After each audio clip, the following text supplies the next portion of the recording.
Welcome to Open House, the real estate and mortgage show on News Talk 580 CFRA. If you have any questions about mortgages or real estate, give us a call at 521-TALK. That's 521-8255. Or text 1-800-580-CFRA. With Frank Napolitano and Paul Rushforth, here is Steve Gregory. Boy, I hope Rushforth gets back soon. Your coffee order is the most complicated coffee order in the world. Venti. It's not a difficult word. Venti. Venti, and what else, though? Venti. Caramel macchiato. Come on. You know what mine is? Coffee. Just a dark roast. Just give me a coffee. Yeah, any coffee. Paul is the original Paul is not here, but another Paul is here. Paul Royce, first time, right, Paul? Yes, it is. Thank you. Unless my memory's going. What? Yeah. Who are you again? Names, remember? Who Sean wasn't Sean anymore. What's your history, Paul? Oh, Ben, I've been doing real estate for decades now. I've been with Paul for a few years, and it's it's going good. The markets have been interesting, to say the least. But, yeah. Yeah, the last few years have been kind of a roller coaster, huh? Yeah, no kidding. But I think we're getting a little better. How are listings now? Are they still going crazy? Listings are going up, so we're positive that things will get improved. But I think that confidence is still eking up slowly. Everyone's just getting hammered all the time. Interest rates, cost of living. So the new inflation report's not going to help us any. Well, it's not. I mean, it went up to 2.9, which shocked the market, shocked everyone.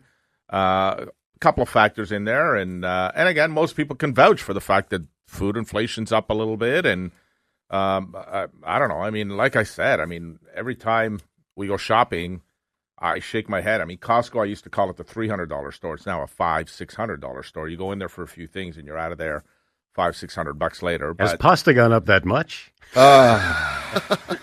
No, but the flour to make the pasta. Yes. So and the olive oil. The olive oil will kill you. Oh, God, yeah. So, but again, you're right, Paul. I mean, people are struggling out there, and first-time home buyers are still sitting on the fence. As much as we saw Bank of Canada drop by a quarter point, potentially still. There's another inflation report to come out July 16th. There's a lot more information to come out before There's the 24th, a lot more information. right? The job reports. I mean, there's a bunch of information that's going to come out before. There's still, right now, it's higher than a 60% chance of Bank of Canada dropping on July 24th. But again, those next, the GDP, the job report, and obviously the CPI, the inflation report that comes out prior to Bank of Canada announcement will play a big part in whether he comes down or not.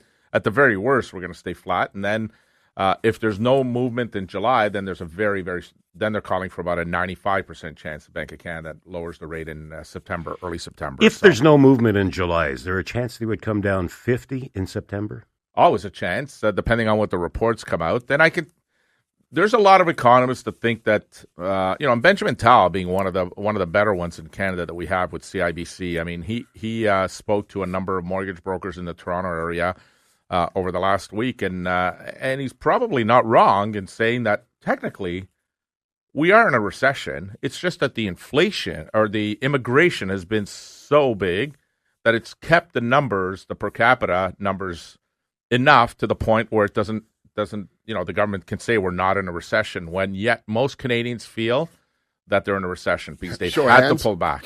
Yeah, no kidding, eh? People have had to pull back on discretionary spending, stuff that they would normally do and not think twice about, and all of a sudden they're not doing it anymore. You're seeing Canadians shop at dollar stores for food now. They're not going to grocery stores. They're going to the dollar stores for food.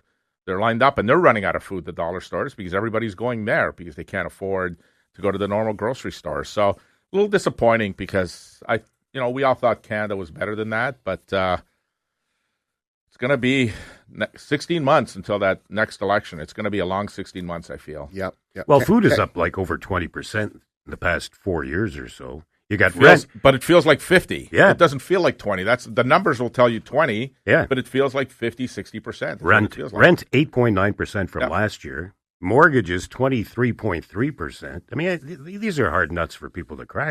That's why some economists are saying as we start to lower interest rates, we'll see the inflation number come down because the shelter number will come down. So because everything is a year over year. So if you can remember, last July was the last Bank of Canada increase was last July. So we're hitting a year where, we've had nothing but one drop. It's been flat and one drop. And, the expectation is for the next 12 months. There's some economists that think that by the time we get to the end of 2025, the Bank of Canada prime rate will be down between 2.5 and 3 percentage points. And that's pretty significant because that'll bring us down to where we were pre-pandemic times. Wow. Where we should be. Where we should be. If Bank of Canada, if the bank's prime could be in the 4.5% range, which is 0.5% more than it was 3.95 when we went when the pandemic hit. So if we can get that 4.45, 4.5% range, then fixed rates for mortgages should be into the threes, mid threes, and then Canadians can live more comfortably. What's the mood like for your clients now?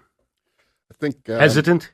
Yeah, hesitant. I mean, the buyers are still, on the fence. They're waiting for something. I don't even know if they know what they're waiting for right now because everyone's so uncertain. Yeah, the rates came down a bit, but they're still getting hammered by everything else. Do you think another quarter point would help? Well, it's definitely help. Absolutely. There's also, not just that, but the development charges that the city's increasing for new builds. Another crazy thing. Not only are they getting nailed with inflation, rates are coming down, but they have to pay more because that cost is going to get passed down to the consumer, obviously. Horrible timing for that. Absolutely. So listings are up again this week? Yep, they're up. And we had the numbers come in, and we were looking at, month on year end, looking at new listings are up 26.2% over last year this time. Wow. Now, are things moving at all? They are, but new listings are adding up. So they're coming up. So they're growing a whole lot quicker than we're selling. Absolutely. We've got a days on market are increasing too. So we're not at 3 months yet, though, are we? No, we're at 2.3. All right. So not quite balanced then. Yeah, but we've got a good inventory. So what that means is that if everything sold out of our inventory now, everything would be gone within 2.3 months. And last year at this time it was 1.3. Yeah. Do you see an explosion happening in the fall, assuming rates come down? If rates come down, I could see it getting pretty busy. I think that something's going to open the floodgates. I think maybe they're waiting for another election, but that's not coming for a while. So let's hope that things start moving before that. I think, I think the fall will be robust, but not crazy. I think the spring is more likely to be more of a crazy time. And then keep in mind, anytime we're in a federal election, there's a lot of people that are scared for their jobs and their future. Yep. So we'll likely see a little bit of a pullback next fall on real estate sales because historically that's what happens. Yeah, people will be holding their breath. Yeah. That being said, I mean, I think that if the numbers stay the way they are now, where it's a runaway election, then I think there's less worry about jobs because people are going to know whether they're going to have a job or not. But historically, rates come down when there's elections either here or in the States, right? Yeah, the States is the same thing. Now, it's not happening this time around because, we're coming off of record inflation numbers. So it's taken a little longer, especially in the States. But in Canada, it feels like interest rates are going to come down quite a bit next year, pretty significant. So what do you think we're going to be at in the spring? If you had the prime rate? The Napolitano crystal ball. I would say that the 5-year mortgage rates on insured mortgages could be starting with a 3. So that'll be good. Now, I think it'll be the high 3s, but still decent. And I think the prime rate will probably be, so right now at the banks, we're 6.95. I would say we'd be in the 5s again. So we'll be down 1 percentage point by next spring for sure. So you think be able to get a variable next year for? Well, if you're getting prime -1 on a high ratio or insured, you're in the high 4s, which again is much better. There's much more appetite for an adjustable / variable rate today than there has been over the last year, 2 years, with interest rates going up. Now that interest rates are coming down, but it really is a tough decision for anybody that has a mortgage coming up for renewal because they're coming off of likely 289, 299. And now you're being quoted anywhere between 474 and 524. And that's a significant increase on its own. But that's the lowest rate that's out there is that 5-year fixed. And then you're locked in for 5 years at that, what I think is an elevated rate. So again, I mean, their Canadians are looking at the 3 years as an alternative if they want to fix. What's 3 at now? 3-year, you're a little bit higher than the 5-year. So you're probably in the low 5s somewhere. But I say to a lot of customers that ask me, maybe I'll take a 3, I'll say, but then you're at 5% for the next 3 years. No outs. Yeah. You're not getting out of it. Where if you took an adjustable now, and if you can, depending on your circumstance, but if you can get prime -1, you're at 5.95 instead of 5.14 for a 3-year. My money is on the fact that I think by the time that this year ends, 2024 ends, that the adjustable/variable rate mortgage prime rate will have come down enough that you're almost going to be on par with the 3-year. Yet you're only half a year into your mortgage, and you still have 2.5 years. And now your interest rate's at par with what you would have taken on the 3-year, and the expectation is that next year interest rates come down quite a bit. Otherwise, you're locked in for the 2.5 years of paying more than you should. You're paying, and you're going to kick yourself because you are going to see interest rates come down in 2025. There isn't anybody, not even Tiff Macklem, that can predict that interest rates are going to go up. Everybody knows that interest rates have to come down. Otherwise, our economy, we are going to go into a recession despite all the immigration that if rates went up with all these mortgages coming due, it would be catastrophic. Yeah. People would be walking away from their houses. Yeah. So there's no way they're going up. They're not going up. No, they have to. So come why down. wouldn't you get a variable/adjustable? And give us the difference again between variable and adjustable, because adjustable you've just started throwing out the last couple of weeks. Yeah, so we should have always called it adjustable. So variable is the prime rate changes, your interest rate comes down or up, whichever it goes, but your payment doesn't change. It stays the same. On an adjustable, and when we're going in a downwards direction, most people want their payments to come down. With an adjustable rate mortgage, your payment comes down when prime comes down. So that's the difference. But wouldn't you rather keep your payment the same if you can? Not if you're scrounging and just saying, you know what, I'm going to go in the adjustable or the variable rate mortgage because I don't want to lock in for 3 or 5 years, and I can take the hit on a higher payment now, right? But I don't want that to be long term. I just want to take it now, knowing that interest rates are coming down. So I want to be able to have my payment come down as the interest rates come down, assuming you can qualify. Everything's about qualifying. So again, we still have a stress test, and we're having to qualify everybody at 2 percentage points above what your contract rate is. So that's the challenge these days. Can you not do something about that, Frank? Well, I hopefully a government change will change that, because the stress test was put in place for the right reasons, and it worked during the pandemic because it did allow people to buy, and they had to qualify anywhere between 4 3/4 and 5 1/4 during that time frame, which was good. But now that interest rates have peaked, there's no need to premium the rate by 2 percentage points for qualifying purposes. Yeah, no kidding. At this point. 521-TALK, 521-8255. We will be right back.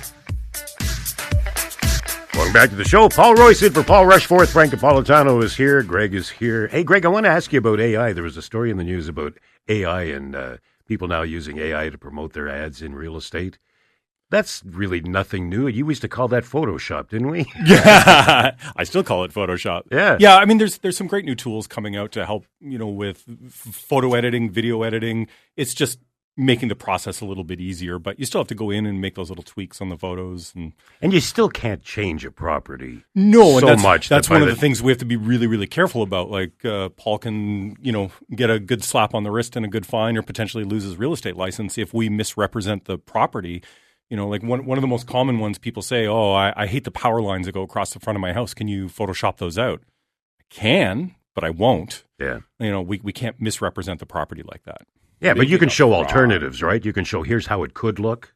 Oh, absolutely. I like the when you do the virtual staging. The virtual staging, yeah. Like we'll put in but if furniture's not a permanent part of the house, do you know what I mean? So anything on a property that's a fixture that's permanent, we really won't. I won't touch that kind of stuff. But will you put a section in where you can show, like, okay, if you redo the kitchen, it could look like this? No. If you change the colors, it could look like this. Is what people are starting to do now. Yeah. Oh, and you easily can. Like, you can easily change the paint color in the photo. But you could do that before, right? Absolutely. Yeah. Like some of the big paint stores and stuff have had that on their website. You can upload a photo and see what your room would look like in green or blue or red or whatever color you want. Their whole palette, right? Yeah, exactly. So. But again, we don't want to misrepresent the property. So from a real estate point of view, we want to show it as close to as is as it actually is. Yeah. To make sure that people aren't, exceptionally disappointed when they show up expecting. You could tidy it up a little, though. Oh, 100%. A lot. Yeah. And I do. No, but even the virtual staging ones, you'll show what the picture looks like, what the room looks like empty, and then what it looks like furnished, right? So yeah, we'll always show both photos. That's a good feature. Speaking of, boy, too many stories this week of fraud with real estate. Oh, Absolutely. Like that's The rental fraud yeah. where people are meeting agents that aren't actually agents that have broken into the house to show them it. That's on the increase. There's other frauds. There's one called man in the middle fraud where the hackers will get your personal information, and then try to divert your down payment. And that's been happening a lot, and the police are really having a hard time controlling it. Fraud is at an all-time high. And that's why, when we're doing mortgages these days, we're getting asked by the lenders for so much more paperwork because they're trying to minimize the amount of fraud that's out there. And you got to be at the peak of paperwork by now, though. There can't be any more they get asked for. There's a lot. There's so much that we have to come up with, and everything we have to justify, everything, even a deal that is like a no-brainer, you're having to ask clients, and you need to prepare clients up front, saying, I know you've gone through this before. The experience is going to be a little different this time because of all the fraud that's out there, because of the anti-money laundering policies that are out there. Lenders are going to ask you a lot more questions on activity that might be in your bank account, where the money came from. If a 27-year-old's buying a house and has a $100,000 down payment, where'd that money come from? How can a 27-year-old save $100,000? Right? So that kind of stuff. Like it feels like it's an intrusion on one's privacy. Do you think? It feels that way. Yeah. But from the lender's perspective, the bank's perspective, we just need to follow the rules that have been set out by government agencies. But when did this become your responsibility?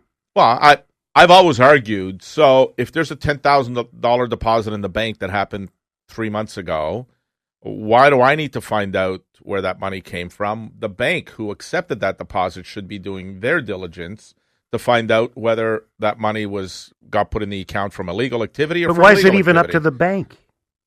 What do you mean? Well, if the government wants to investigate, let them investigate when you do your taxes. Because or they're charge you with relying on third parties to kind of. Yeah, but who gives them the power? Why should they have all that It's power? the government. They told I us know, to I stay know, home. They lock us in. Yeah, This is what people. I don't have Canadians to are like fighting. it, Frank. No, I don't like it either. But this is what Canadians are Nobody fighting for, right? Canadians fight for that. Like in Americans during the pandemic, they weren't told what to do. They were given some advice. Where in Canada, it felt like we were told we have to do this, and It felt like it because we were actually told what we had to do. yes, yeah.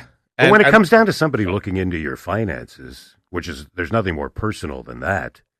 Where did the money come from? It's like you're getting a third grilling from your parents when you're 15 years old. Well, that's and we're at the front of it, right? So we're customer facing this and having to do it on behalf of the lender that's lending out money. And I've had clients say, "Well, I won't do it." I said, "Well, then you won't borrow money because unfortunately, every single lender is going to ask these questions of you, and they can't lend without it. And if they do, well, then they're kind of committing fraud and." And then they could be penalized for it. So most lenders won't take that chance anymore. They have money laundering policies, and I think the real estate agents do it as well. I think, right? You've got to get ID. You've got to get. Yep. I think it's on all of us now to make sure that if there's any suspected illegal activity, they're going to dig deeper, and they're going to dig deeper to make sure that there isn't. Funds from illegal activities are not used to buy homes. Did you have to ask these questions 5 years ago? No, not a chance. We didn't even have to take ID 10 years ago. Now we're being asked to take 2 pieces of ID. I mean, and listen, I could be a little bit of a, I can be. I have many adjectives. Very clear and forward. And, I'll say to some lenders, like, you sure you don't want a blood sample as well or a urine sample? Like you're taking this way too far. Yeah. And, but they got to do their jobs and they got to follow audit procedures too. So it's disappointing for someone like me who's been in this for 40 years and, I've got some clients that have been with me pretty well, almost all of it. Now their kids are clients of mine. And to have to grill them is really, really difficult because I know who they are. And to me, it feels like I'm intruding on their privacy when I want nothing to do with that. Just like bank statements, I have people that send them to me and they start blacking out You stuff. can't do that. No blackout at all needed. And, of course, they come back and say, why is it their business whether I go to McDonald's 4 times a week or where I go? It's not about that. All they're looking for specifically is deposits to see if there's any trend of illegal activity. And so there's people that love switching money around from one savings to another, to another, to another. And when they buy a house, boy, like we got to describe everything. So in other words, if you move money from one account to another, we need 90 days on both accounts now. And if it got moved from another account, now we need 90 days on that other account. Like, we need to show the whole trail of the money. Even if you're just around. transferring money? Yep. Because they want to know where the money's coming from. It's not fun. I don't think anybody enjoys it anymore in our industry, but it's the way that rules are right now. Will they change in the future? Maybe.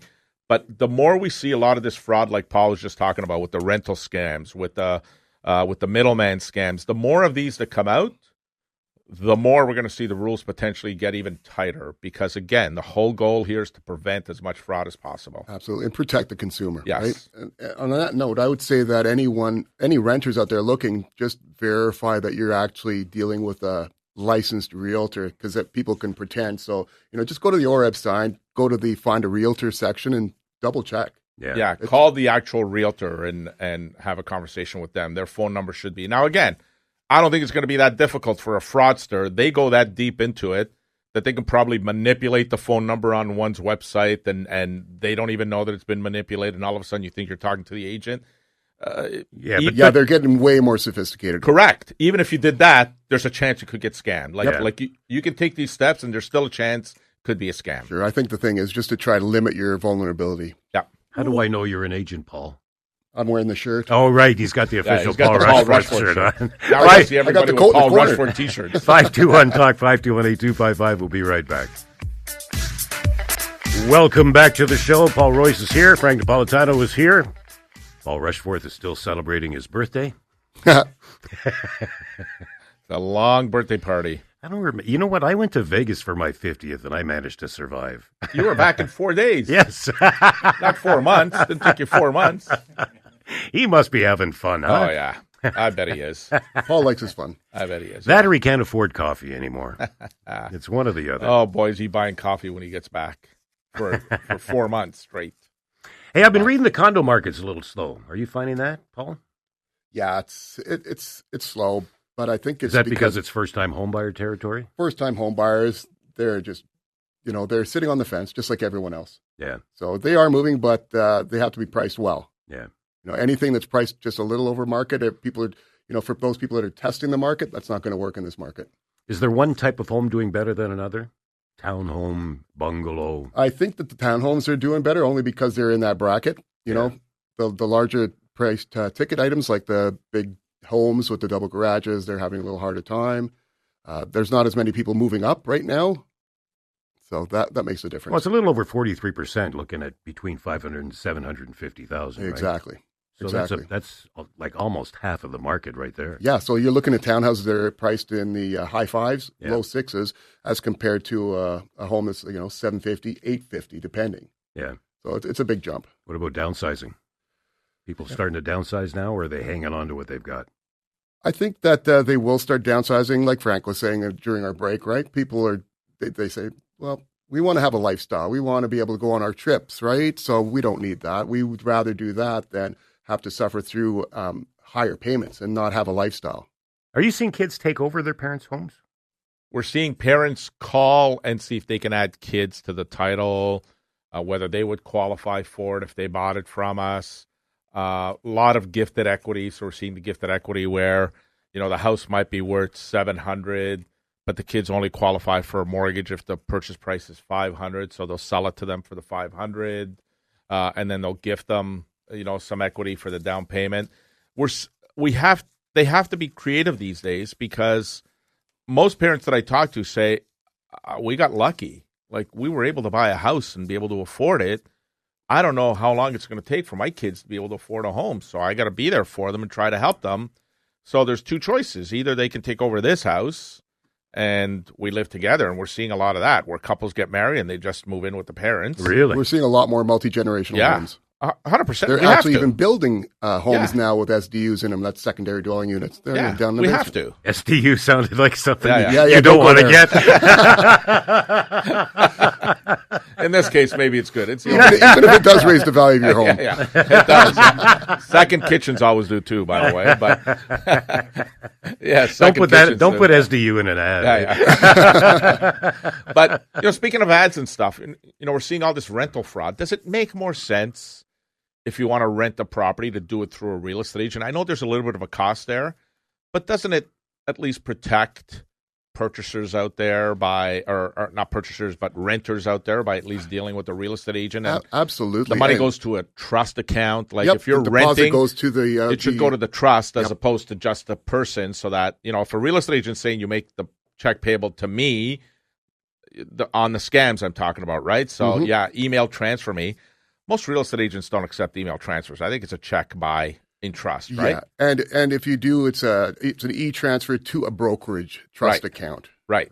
So I think that's the key, and maybe that's the message. We're seeing all this fraud that's happening on the rentals. Maybe that's the message that needs to come across, is that it needs to be transferred to a trust account. If it goes into a real estate agency's trust account, then that makes sense. Or if the real estate agent says to email transfer me and here's my email address, there's something wrong. Like, that should be a red flag. Oh, for sure. Because it needs to go to a trust account and not to the real estate agent themselves. Yeah, exactly. And the thing is, it's a no-brainer. Why wouldn't you use a realtor? Because as a renter, guess what? It doesn't cost anything to use a realtor. Right.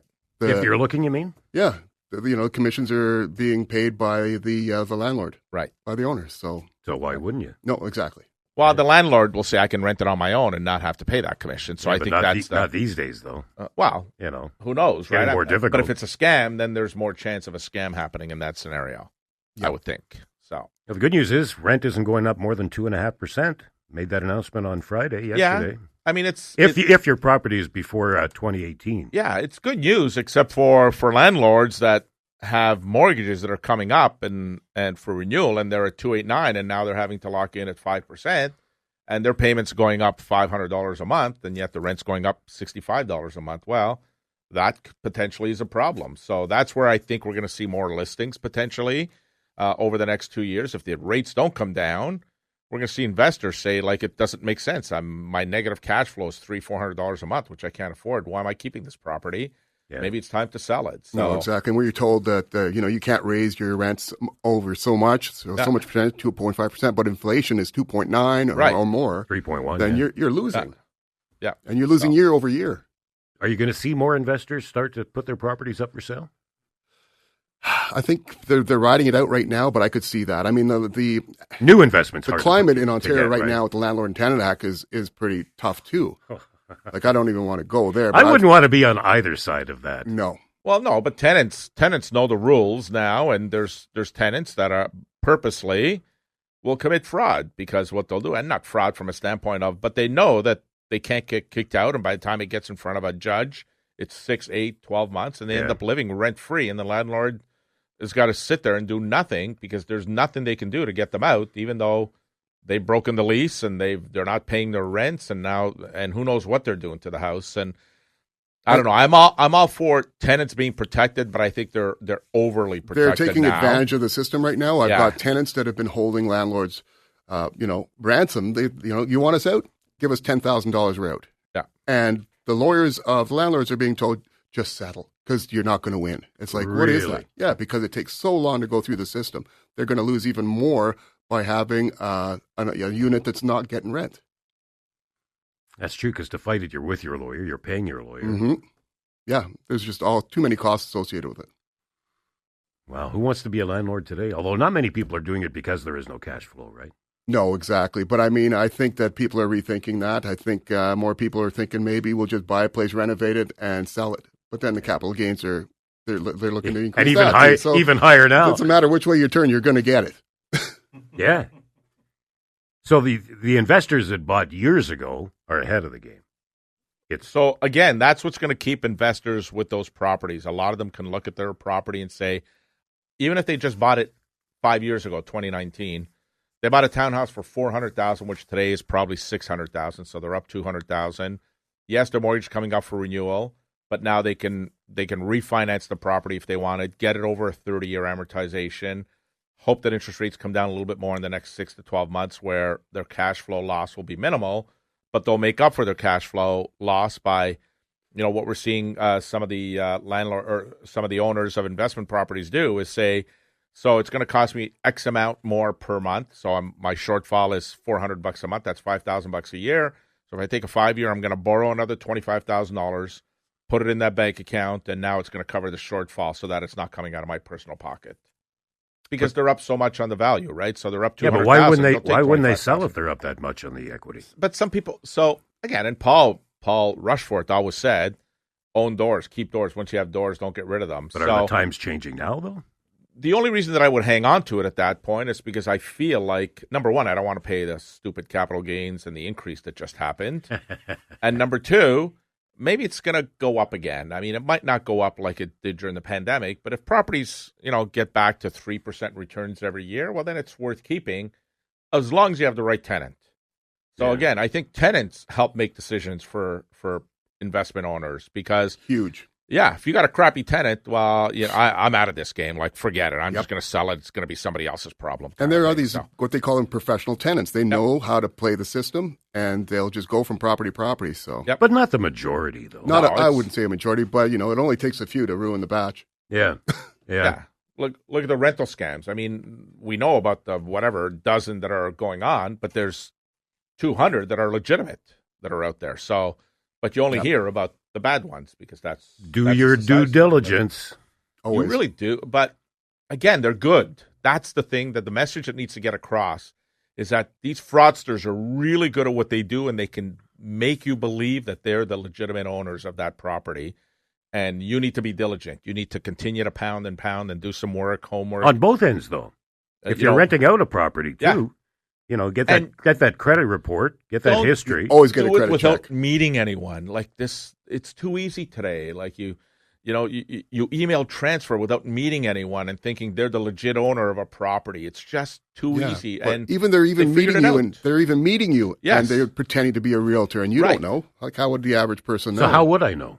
Well, go to the real estate board. There's pictures of everyone. Yeah, double check, verify the person's ID. Yeah. Now, unfortunately, a lot of real estate agents love using their high school pictures on their business cards and on the websites, but nonetheless, I mean, you'll have a good idea of whether the person looks similar to the real estate agent that's listed it. So you go for a drive looking at bus benches? Yeah. No, the real estate board, I think, has got everybody's picture. Like, does everybody have to have a picture on the real estate websites or no? It's been a long time since I looked at my picture on the real estate website. So you're one of the high school pictures? No, God, no. Oh, no, okay. No.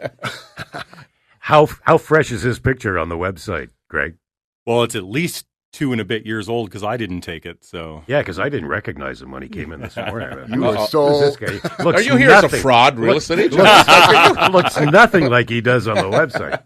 521 Talk 521-8255. We'll be right back. We return to Open House, the real estate and mortgage show on News Talk 580 CFRA. Welcome back to the show. People moving to outskirts still to get cheaper?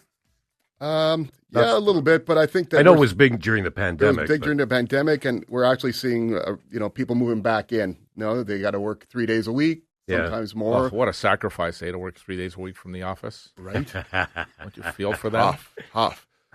I know there was a segment I heard that they were complaining that their managers are making them go work 5 days a week, but they're working from home in a row and calling them to print off something because they can't get into their VPN or some other BS. Yeah. I don't know. I mean, listen. Our office is a hybrid model, and we're going to continue with the hybrid model, but we do it because we think it's good for our staff members' lifestyle. I think it's a good lifestyle choice for them. Be able to work from home, and we identified that. But it's got to be good for business. But it's got to be good for business. So what we don't want is we've rented this big office, and all of a sudden now it's empty. Like, we can't have that either. That's not smart business. Not to mention the fact that yes, you could be more productive working from home, and it depends on what you do, obviously. But there's also something to be said about working as a team as well, and being in the office together as a team, and sharing ideas about how to do things better and being more efficient. So we've got our model has been, it's 3 days at the office, 2 days at home. Wednesdays are mandatory at the office so that we're all together as a team. And then the other days you can pick, and during bad weather scenarios like we have in the winter where there's freezing rain, and we can change. And just on a dime, we can say, everybody stay home. We care for your safety. We don't want you driving in today. Just stay home and work from home today. So, I think there's something to be said for that. But I agree. I think we're starting, most of my customers that bought in the outskirts are now calling and saying, Frank, what are the chances we can qualify for a little bit more, because we're thinking of moving back closer to the city. So is that an opportunity now for first-time home buyers to go back out? On the outskirts, maybe, if they want to go on the outskirts. That's what I mean. Yeah, no, I think prices are getting a little better on the outskirts, definitely, because there's so many more associated costs with living out there, right?